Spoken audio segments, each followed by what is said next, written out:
অঞ্জনা রান্নাঘরে ওয়েলকাম। আজকে করব কচি পাটার মাংসের ঝোল। চলো কিরকম করে রান্না করি তোমাদের সঙ্গে শেয়ার করি। ভালো যদি লাগে লাইক করো, সাবস্ক্রাইব করো, ফলো করো। নতুন আলু দিয়ে করেছি আমি, সবই রেসিপির মধ্যে থাকবে, তোমরা ফলো করো। ভালো লাগলে লাইক করো, সাবস্ক্রাইব করো, ফলো করো।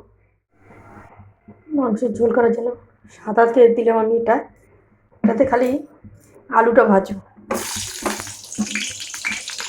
বড় বড় করে কেটে দিয়েছি আলুগুলো, যেগুলো ছোটো সেগুলো দু টুকরো করে নিই আমরা।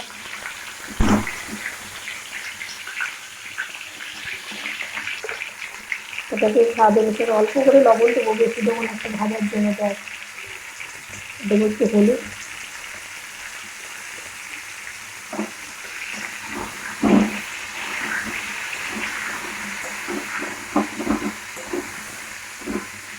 আলুগুলোকে আমরা ভালো করে ভেজে নেবো।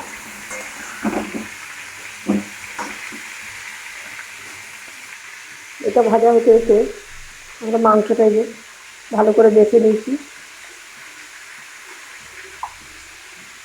ভালো করে জলগুলো চিপে নেবো।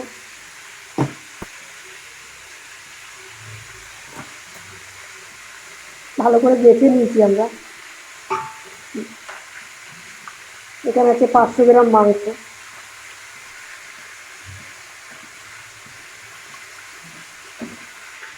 মাংসটা আমরা ভালো করে জল দিয়ে দিয়েছি। এটার মধ্যে অল্প একটু চিনি, বেশি না, 4-5টা দানার মতন চিনি দিলাম, দেবো একটু হলুদ, আর দিয়ে দেবো অল্প করে লবণ, আর দেবো অল্প করে তেল। এটাকে একটু ভালো করে মেখে আমরা কিছুক্ষণের জন্য ধুয়ে দেবো, ওই আধা ঘন্টা 1 ঘন্টার মতন ধুয়ে দেবো, যতক্ষণ আমি মশলা করে নিয়ে আসছি।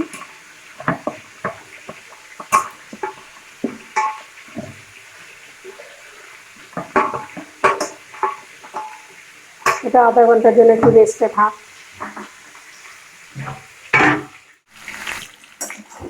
আমাদের আলুটা ভাজা হয়ে গেছে, লাল লাল করে নামিয়ে নেব।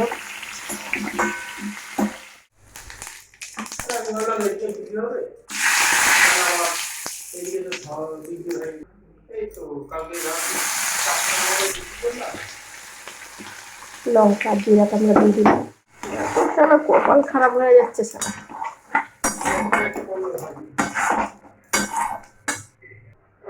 মাংসটার মধ্যে আদা রসুন পেঁয়াজ বাটাটা দিয়ে দেবো, টমেটো, ধনিয়া জিরার গুঁড়ো, হলুদ,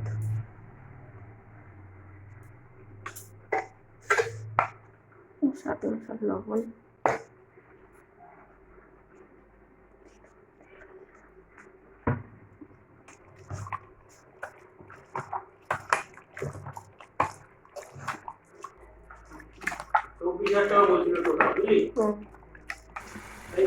হ্যাঁ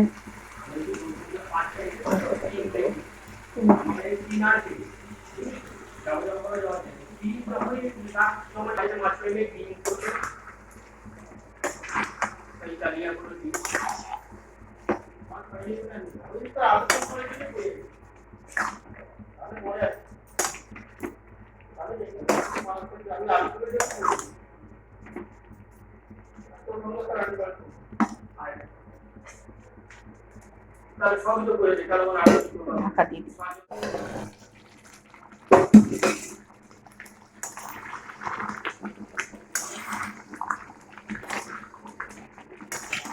মাংসটা আমাদের এখনো কষানো হয়নি,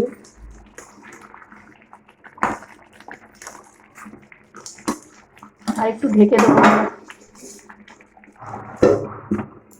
ততক্ষণ আমরা প্রেশার কুকারটা রেখে, চর্বিটা ছিল, চর্বিটা আমরা ঝুলে দেবো, গলে যাবে বলে। আলুগুলো দিয়ে দেবো, ভাজা আলুগুলো। এখনো মাংসটা অনেকক্ষণ কষবে, তারপর আমরা প্রেশার কুকারে দেবো, আগে আমরা দেবো না। প্রেশার কুকারে আমরা রেডি করে রাখলাম।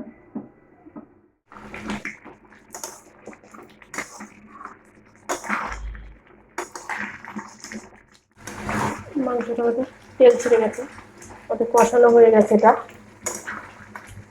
এবার প্রেশার কুকার আমরা দিয়ে দেবো। করে দিয়ে দিয়েছি। এবার দিয়ে দেবো জল। এই জলটা আমি উষ্ণ গরম করে রেখেছিলাম, বেশি জল আমরা দেবো না, অল্প জল দিলেই হয়ে যাবে।